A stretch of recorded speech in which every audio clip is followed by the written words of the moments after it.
देखते जाओ इनको।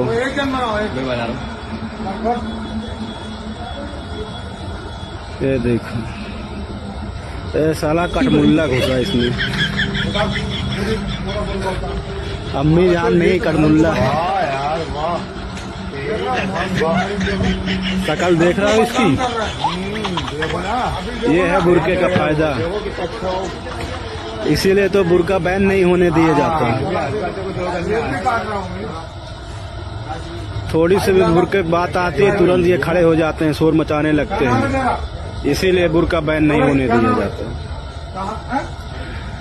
ये बुर्के के आड़ में सारे गलत काम करते हैं। ये देखो, ये साले सुधरने वाले नहीं हैं। जब तक ये बुर्का बैन नहीं होगा तब। বুঝলে বন্ধুরা, এই ভিডিওটা দেখে বোরখা কিন্তু মুসলিম সমাজের নারীদের একটা সম্মানীয় পোশাক, কিন্তু এদের মতো গাধাদের জন্য এই বোরখার অসম্মান করা হচ্ছে। দেখো একবার ভালো করে, এই বোরখার নিচে কত না কত প্রকার অবৈধ কাজ হচ্ছে। এই ভিডিওটা এত পরিমাণে শেয়ার করো আর সকলকে দেখার সুযোগ করে দাও।